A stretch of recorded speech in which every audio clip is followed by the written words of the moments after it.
You buy a pair of socks, that's 2 socks. You buy a pair of Bombas socks, that's 4 socks. Because one purchased is one donated. Socks are the #1 most requested clothing item in homeless shelters. So when you buy a pair of super comfortable Bombas socks, you're also donating a pair. Bombas customers have powered over 150 million donations. So Bombas would like to thank you 150 million times. But we only have like 30 seconds. Go to bombas.com and use code AUDIO for 20% off your first purchase. That's BOMBAS.com and use code AUDIO at checkout. Welcome back to the Sports Management Podcast. This episode is sponsored by Insport Education and their new online course, The Foundation of Sport Business.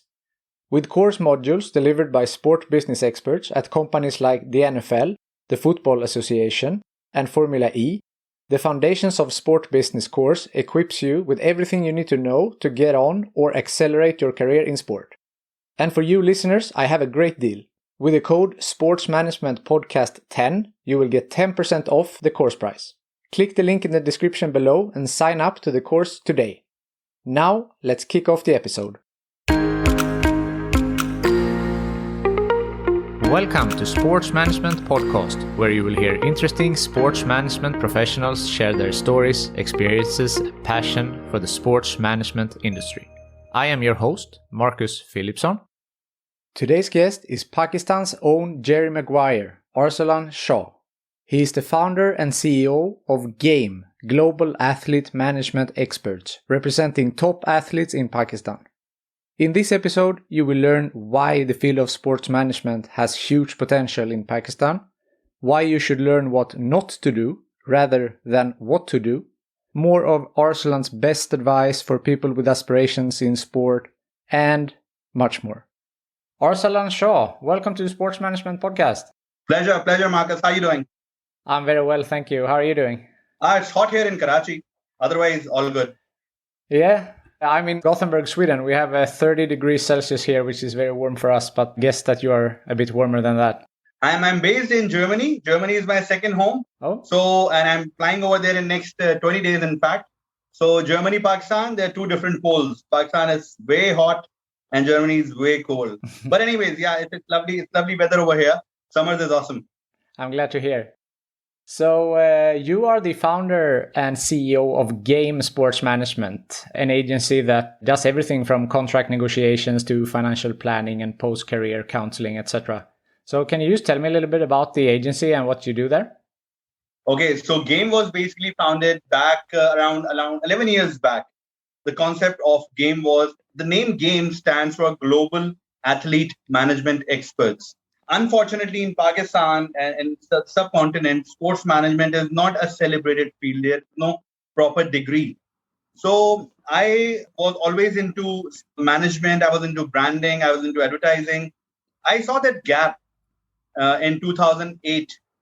And luckily, the first client which I landed was the biggest one possible, the great Wasim Akram, the legendary Wasim Akram. And ever since, there has been no looking back for myself. So GAME brings on an experience of around a decade. And it's not only me, there's a whole team behind us, which works to make these celebrities look good, to make grassroots level players into celebrities. We teach them how to talk, how not to talk, how to perform in front of camera, how to perform off field. What you do on field is important, but what you do off field is much more important these days. So that's what GAME does. GAME actually negotiates their contracts. We represent them. We make sure that it's a win-win situation created between the client and the player as well. That's very interesting. And yeah, you mentioned contract negotiations, and I said also financial planning and post-career counseling. What else are you doing for the clients outside of their sport? There's a lot more that goes into this. When you say sports management, it's a huge field. And if I may tell you, let's take an example of a regular player, who comes from the streets or the suburbs of Pakistan, or say any country. These guys are not ready to face the real media. They don't know how to use their basic social media tools. They don't know about correspondence. They don't know about liaison. They don't know what their market price is. That's where people like us get them on board with us, and we kind of represent them. Everything what we do is based on trust. And we make sure that our player looks good. We guide the player what to say in front of camera, what not to say in front of the camera, what to eat, what not to eat. We literally draft their tweets. We literally give them in writing, the phrases which they have to learn. We tell them how to dress in public. Because you see, most of the players, if you talk about cricket, they're coming from rural areas, not very well-off people. They play without shoes, but from the very grassroots level. So once they come up from there, there's a certain level they come up to. And then after that, they need someone like us. I'm not saying myself came, but there are many other sports agencies in Pakistan now which have popped up after Pakistan Super League. Pakistan Super League is one of the biggest sports platform Pakistan has now. It's the world's second biggest league after IPL, and our players are doing wonders. By the way, not very good in the match against England recently, but overall they're doing good. I'm glad to hear it. And it's so important counseling these athletes early when they are young, because nowadays fame comes very early. True. But is there a risk? You mentioned, for example, you draft their tweets, you tell them what to wear. Is it a risk that everyone is the same and you are losing out maybe a little bit of their uniqueness? If we see, for example, let's take mixed martial arts, Conor McGregor, he's very unique in himself. He speaks freely. Is it a risk that you might lose that? No, not at all. Basically, we assign an account manager to each player. And that's how it goes by. For example, we have MMA fighter with us as well. We have cyclists with us. We have swimmers with us. We have badminton players with us.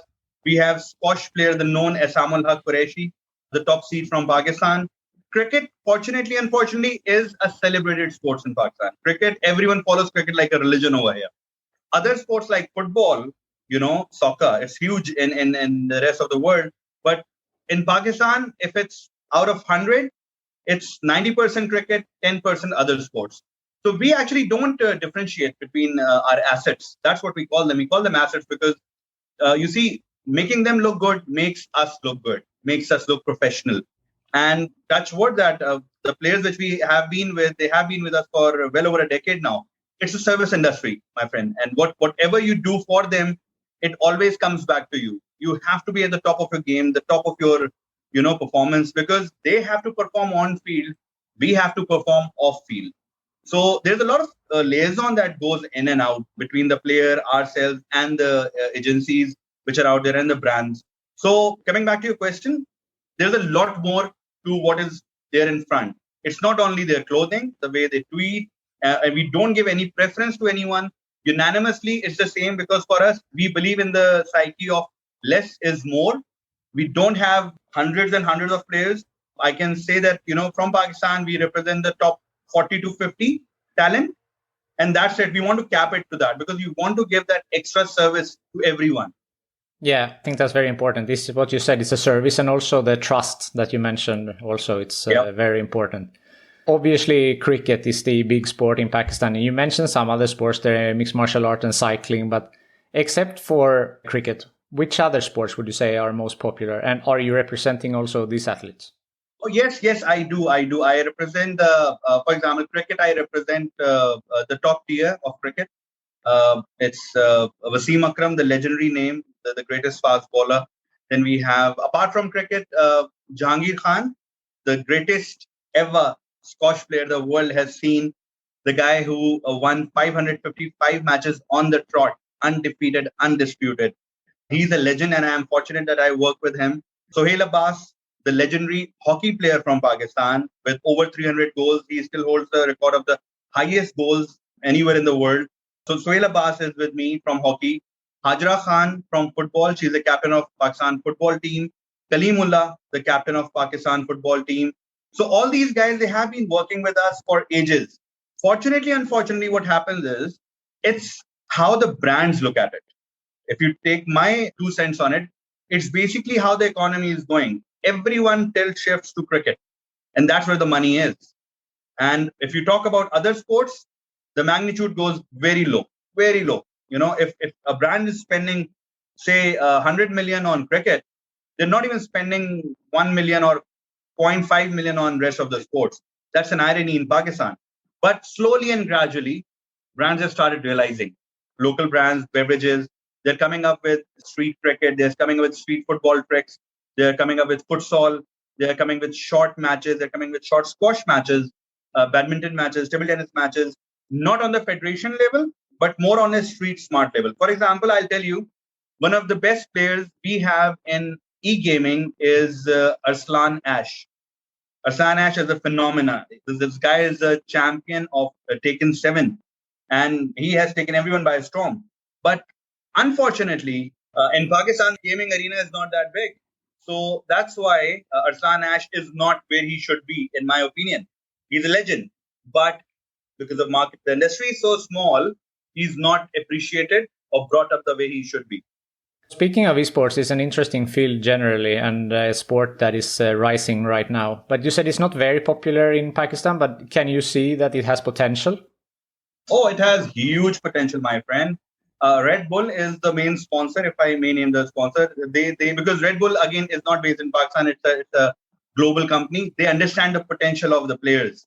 They understand where these guys can be. And Arsalan Ash has made Pakistan proud on not only domestic level, in fact, on a very, very big scale globally.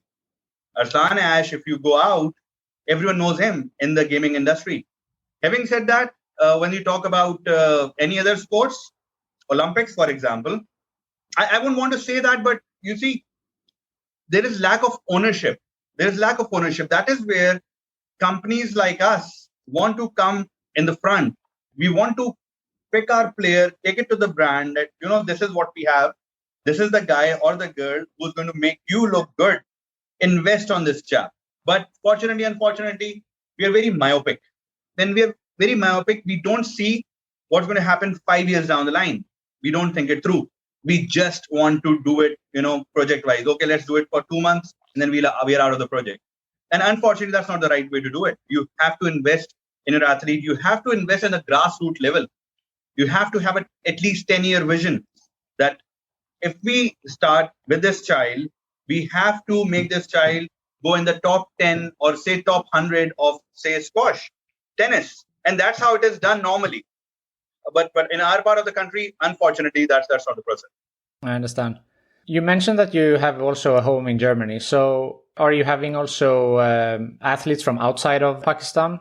Yes, I do. We actually work with a lot of companies based in the neighborhood in India, Afghanistan, Bangladesh, Sri Lanka.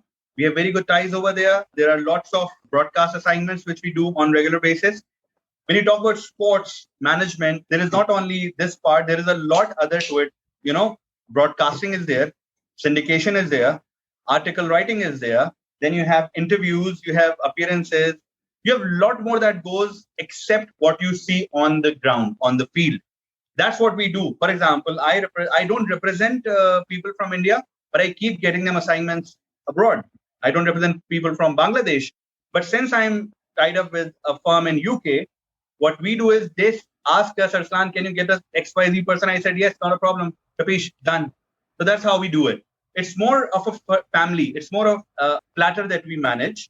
And if you need the person, you come to us, you say, Arsalan, get this person. I say, okay, game will arrange this person. That's how it is. That's the market practice. You said that the sports management industry is not so big yet in Pakistan. Unfortunately. Yeah, unfortunately. So what would be your best advice for a young person in Pakistan who wants to pursue this career? Dude, they should come in. They should come in. We are a cricket crazy nation. They should definitely step into it. We should not go for shortcuts. We should study what it is. The biggest problem, it's not advice. I'm not that senior that I give out advice, but my 2 cents on this would be that, don't go for shortcuts. Use an innovative route.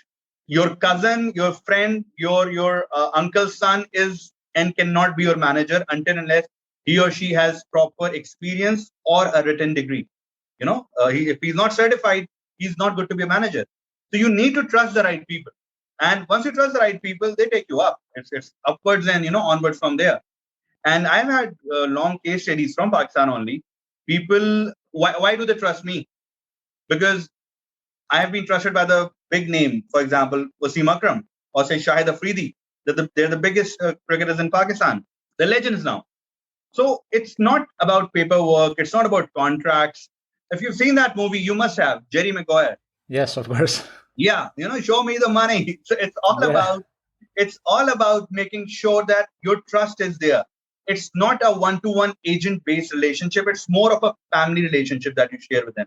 You should know what they're going through, what their problems are, why are they not performing, why are they performing, what is needed, how to motivate them when they are down.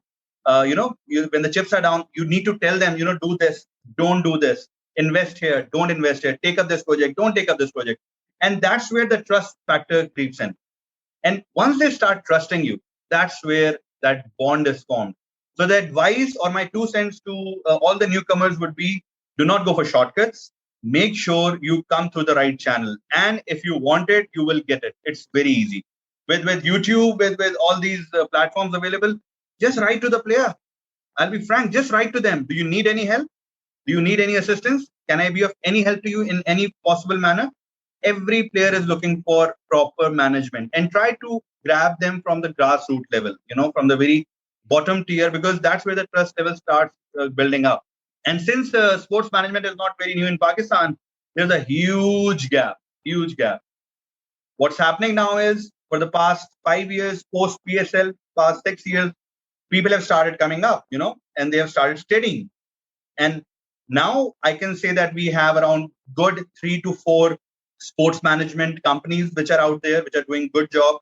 For example, I'll quote Dean Ahmed, Fine Edge Cricket, the guy, the top bloke sitting in UK. He's awesome. Then we have Talha Assam. He's awesome chap, Saya Corporation. Ameem Haq, the agent Haq, he's doing great job. So these guys have been there for the past 5-6 years since PSL came in, and they're doing awesome job. So the market is slowly, gradually coming up. But again, having said that, the player, the asset, needs to keep their eyes open. They should not trust every Tom, Dick, and Harry that comes up and says, I can do blah, blah, blah for you. And they do not have to go into, I'm not a big believer of contracts. There is no point of bogging down someone with paper. That one piece of paper cannot make you perform. You have to be good at what you do. Your skill set needs to be in place. If you are good, you will perform well. I think that's great advice. And it seems like there is a lot of potential in Pakistan for sports management here going forward. There is indeed. This episode is sponsored by Insport Education, the online business school for sport. They offer a range of different courses, for example, Foundations of Sport Business, Private Equity in Sport, and much, much more. As a listener to this podcast, you get 10% off all of their courses using the code SportsManagementPodcast10. Click the link in the description below and sign up today. Our next sponsor is ExpressVPN. If you, like me, are tired of not being able to access different Netflix libraries in your country, or watch sports games not available in your country, then ExpressVPN is for you. All listeners of this podcast get 3 months for free when signing up for a 1-year package. Visit tryexpressvpn.com/sportsmpodcast to learn more. You can find the link in the description below.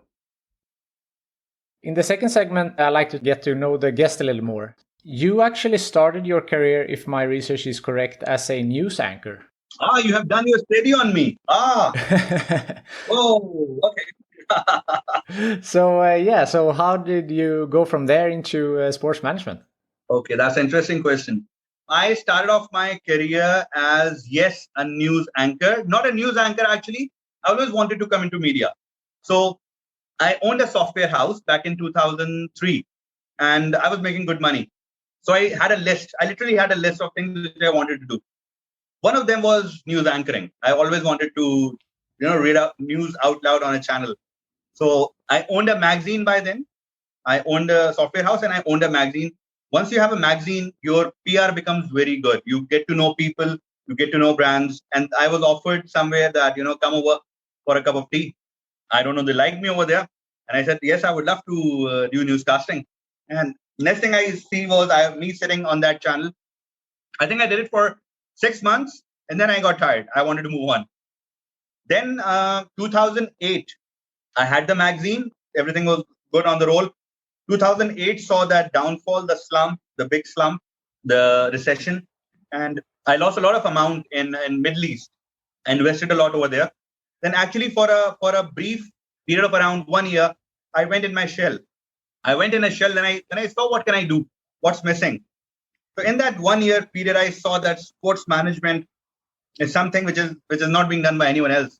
I plunged into it. So that's where the whole story of from being an anchor to a publicist to a guy who owned a magazine and a software house, I landed as a sports manager. That's very interesting. And you mentioned that you owned multiple companies. And I also saw that in one point in time, you were the media and PR manager for Wasim Akram that we mentioned earlier, the cricket player. You were the founder and CEO of the app Cedo and simultaneously doing your CEO at Game. Yep. How do you find the time? Okay, the easy part over here is Game is a parent firm. And then you have people like Wasim Akram, Shahid Afridi, Shoaib Malik, and all coming under Game. And there are account managers who are looking after them. So time is one thing which I do have on my plate all the time. These days, everything is on mobile. So I don't have to run around. The liaison is normally done on emails and WhatsApp. And Zoom is the best option. So I don't have to rush everywhere. And it's easy now. With technology, I always use technology in my favor. And that's what I think people should be doing now. We keep technology on the back foot. We should be relying on technology. We should be using it in a very positive manner. And fortunately, unfortunately, Pakistan is around, in my opinion, 5 years in reverse gear. Pakistan is 5 years back as compared to the rest of the world in terms of technology. So that's something which we are improving. We in the recent times, Pakistan during COVID, in fact, Cedo was one of my startups. Cedo was a tailoring platform, and I just asked my friend that let's do this. This sounds interesting. The guy said, "Why not? Let's plunge into it." So Cedo is doing good. Apart from that, you must have heard of cryptocurrency, Binance. Yeah. We work on that. We have launched the coin of Mr. Wasim Akram. A couple of other news are coming. I cannot tell the names right now, but there's some big news coming as well. So it's all in a day's work. In a sports manager's life, it's all in a day's work. Appearances, agendas, talk sessions, motivational sessions, on-ground practices, gym sessions. Everything is a part and parcel of the day. It seems that you like to keep busy. Even if I don't like to, I have to. I understand. Since you got into sports management, do you have a background in sports yourself as a player? Oh, yes, I used to play for my university, Zabis. I was the captain over there. What sport? Cricket, squash. Being from Air Force background, my father's from the Air Force. So Air Force families are known to have all the facilities. So I was the top guy when it came to squash till the college level. Then cricket obviously is in our blood. Cricket is every evening from 4 to 6. Every Pakistani kid plays cricket or football, or they're basically out of the house. They have to do something, and that's what they do. So for me, I'm very fortunate that, for someone like myself, it was a dream come true to actually rub shoulders with these big guns. I remember I was around 10 to 12 years old when Pakistan won the World Cup, and Wasim Akram was the man of the match. And I remember shouting out loud from the window of my house that Pakistan has won and, Pakistan Zindabad. And now myself, I'm with Wasim Akram all the time, or with Shahid Afridi, or with Jahangir Khan. So these are our idols. We have grown with posters of these legends on our walls. Yeah. And being with them every day in, day out, that's a dream come true. I'm glad that you have found your dream job. Yeah. But I guess like in every business, there are bumps on the road. And you mentioned the recession in 2008 and so on. So what would you say have been the biggest bump on the road in your career, and how did you overcome it? There have been many. We land with clients which are not trustworthy. We have been defrauded for a lot of amount. And all what we can do is step back and make sure that due diligence is done for every project we do. And that's something which I have learned out of experience. I would say I'm not qualified, but I'm half lawyer. Because we read so many contracts day in, day out that, we need to go by every point, by every clause. And if you ask me, I think it has been smooth sailing till now. It has been smooth sailing. And touch wood, COVID has hit the whole world in a very bad manner. But things are getting better slowly and gradually. So I think this has been the biggest bump. But it hasn't hurt us, like the sports fraternity, in a negative manner. People have came closer during this time. They have understood the values now. They have understood the values of family. So if I answer your question, I don't think so. There has been any downfall except the 2008. And, it's always good to fall once in a while to realize that you're not above anything and you need to stay up on your feet and you have to run. It's not about the race. You have to run to race with yourself, to keep yourself fit. One advice if you ask me, I would go back to the advice question. Do not go in a rat race. That's a killer. Marcus is doing his job. It's his skill set. I do what's my skill set. So I should not be bothered. That's what happens these days. We are too concerned at what the other person is doing. Why is he doing it that way? I think just focus on your goal. Go for it. Achieve it. Move to the next one. Do what you like. Don't think of, what my mama will think, my papa will think, blah, blah, blah, blah, blah. Keep everything on a side. Do what you want. Do what you like. Literally, you will end up doing what you love and you would be loving what you do. I think that's great. Approaching the end here, is there something that I haven't asked you that you feel is important to mention? In principle, I think the sports management fraternity is more of a family. There should be more events. Like, for example, Olympics. Olympics brings the world together. I think we should have more events now because for the past 2 years, everyone has been, the morale is low. You have to lift your inner person. You have to make sure that you stay alive. Basically, that's the best, that's the best you can do in this time. Stay alive, stay healthy. And if you ask me what you haven't asked, the whole thing is a struggle. You don't have to stop. There is no point stopping. And if you did something 5 years back, it was 5 years back. Bygones are bygones. Move on from it. Move on. Don't get stuck. Don't, think about the past. Past is gone. Move on. Think of a new goal. Focus on it. And whatever you do it with full heart. Half-hearted efforts are never good. You will always be uncontented. You will never be satisfied. Do it for yourself. Do what you like. And I don't think so there's anything that can stop you. Just go for it and you will get it. I think you should start also a motivational speaking company because it's a great advice here. The final question is, if you could choose the next guest on this podcast, so someone from the sports management world, who do you think that I should talk to? I would 100% recommend this guy, Dean Ahmed, Fine Edge Cricket from UK, top bloke.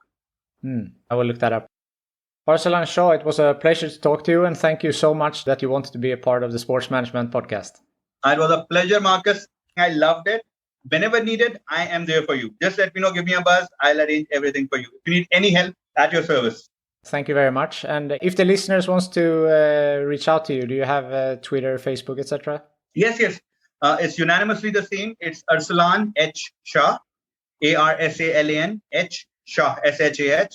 And if anyone wants any advice, they are more than, I'm more than happy to help them. Just reach out to me. I'll be willing to help you. I'll be willing to assist you. I'll be willing to guide you. And one thing is, I would tell you what not to do, because that is more important than knowing what to do. Everyone can tell you what to do, but not a lot of people tell you what not to do. So I'm here for you guys, always. Thank you so much. Thank you for listening to the Sports Management Podcast. Please hit the subscribe button so you don't miss out on any upcoming episodes. Also, feel free to leave a comment about what you thought about this episode. If you want to get in contact with me, send an email to sportsmpodcast@gmail.com or hit me up on Facebook, Twitter or Instagram @sportsmpodcast.